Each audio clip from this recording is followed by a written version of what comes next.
Hello students, welcome. आज हम लोग रिग्रेशन एनालिसिस में वेरिएबल्स के जनरलाइजेशन के बारे में पढ़ेंगे। ठीक है, वेरिएबल्स वही x और y है, तो उसको हम लोग कैसे जनरलाइज करते हैं उसके बारे में देखेंगे।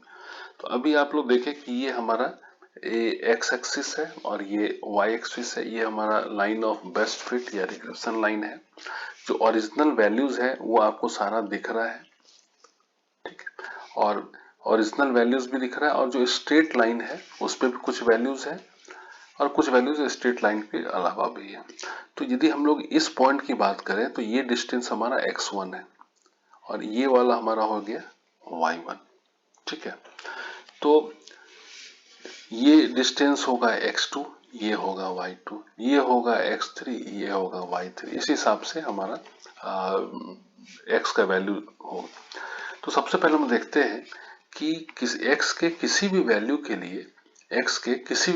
लिए हमारा y का वैल्यू क्या। तो मान लीजिए कि ये हमारा कोई x का कोई वैल्यू है, तो इसके लिए जो y है वो हमारा यहां से लेकर यहां तक हो, और इसी के लिए y कैरेट क्या होगा, ये y हो गया। अब इसी के लिए y कैरेट क्या होगा, तो y कैरेट होगा जो पॉइंट यहाँ पे ग्राफ पे है, स्ट्रेट लाइन पे है।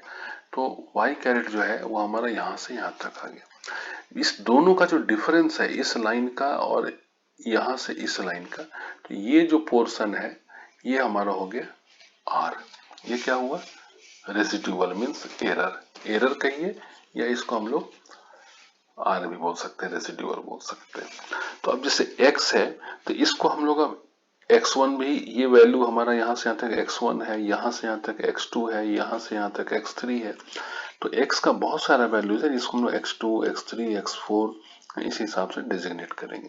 सिमिलरली कोरस्पॉन्डिंग y का जो वैल्यू है उसको yi से means y1, y2, y3, y4 करेंगे एंड सो ऑन। तो अब आइए देखते हैं कि ये जो हमारा पॉइंट है, ये पॉइंट ओरिजिनल पॉइंट भी है और स्ट्रेट लाइन पे भी है। तो इसका हमारा कोऑर्डिनेट क्या होगा। तो यदि हम लोग इसकी बात करें कि ये ओरिजिनल पॉइंट है, तो x1 और y1 ये इस पॉइंट का कोऑर्डिनेट हुआ। अब चूंकि इसी x1 के लिए y1 कैरेट जो है, y कैरेट 1, ये भी इसी पॉइंट पे थे, ये भी इसी पॉइंट का कोऑर्डिनेट हुआ। अब आइए कि x2 y2 क्या है। तो ये जो पॉइंट है ये वाला, ये इसका कोऑर्डिनेट हुआ x2 y2।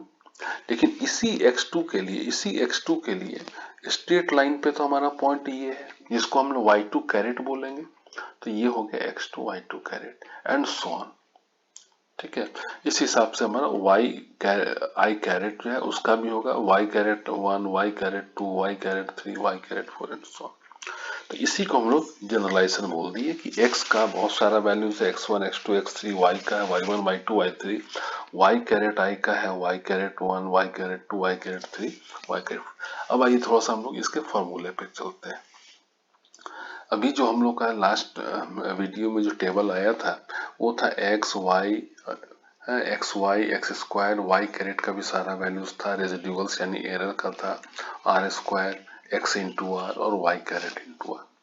इसमें हम लोग क्या करते हैं, सबसे पहले कि एक हम लोग कॉलम ऐड करते हैं सीरियल नंबर का, चूंकि साथ यहाँ पे कितना डेटा सेट है, तो 7।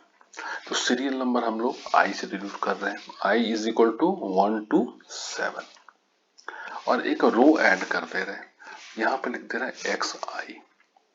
तो यदि क्वेश्चन ये है कि x7 क्या होगा, x7 क्या होगा, तो बहुत आसान में xi है तो x और 7 ये हो गया 59।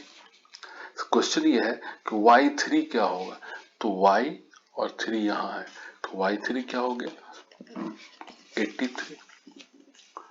अब क्वेश्चन ये है कि यहाँ पे है x1 y1 यानी कि x3 y3 का वैल्यू क्या हुआ, तो x3 y3 का वैल्यू ये हुआ। इसी हिसाब से हम लोग सारे जो वेरिएबल्स हैं इसको हम लोग डेजिग्नेट कर दिए x1 x2 करके। तो इससे क्या हुआ कि किसी भी वैल्यू को इंडिकेट करना बहुत आसान हो गया। ये 92 किसका वैल्यू है, तो 92 जो है ये y5 है, 120 y7 है, 3481 क्या है, तो x7 स्क्वायर है, इसको हम लोग डेजिग्नेट कर दिए। ठीक है, तो अब देखिए हम लोग पहले इसको क्या लिख रहे थे, सिग्मा एक्स, अब क्या लिखेंगे, सिग्मा एक्स आई। आई कहां से कहां तक है, तो 1 to 7 है, 1 to 7। सिमिलरली इसको लिखेंगे सिग्मा वाई आई, फिर आई कहां से कहां तक है, तो 1 to 7 है।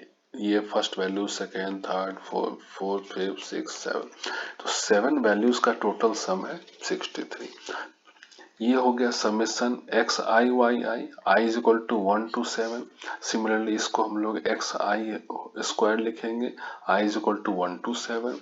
सिमिलरली इसको वाई कैरेट आई लिखेंगे, इसको y i minus y caret i is equal to 1 to 7 लिखेंगे, इसको आर आई स्क्वायर 1 to 7 लिखे, summation x i r I, i 1 to 7।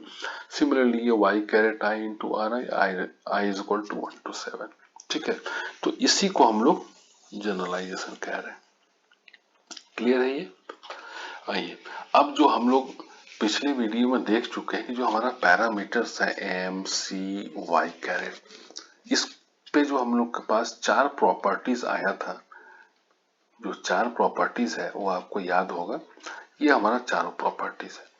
Some of residuals in any regression model is always 0, summation r. अब इसको हम लोग कैसे लिखेंगे, summation r I, I is equal to 1 to n is equal to 0। ये था summation i is equal to summation i caret. अब summation sorry i नहीं वाई, अब समेसन वाई को हम लोग ये नहीं, अब समेसन वाई को लिखेंगे summation Y I, I is equal to 1 to n। Similarly इसको लिखेंगे summation y caret I, I is equal to 1 to n। यहां था summation x into R is equal to 0, अब लिखेंगे summation x I into are I, I is equal to 1 to n is equal to 0। Summation y caret into R is equal to 0, उसको लिखेंगे summation y caret I into are I 1 to n is equal to 0। ठीक है, तो ये हम लोग का हो गया जनरलाइजेशन।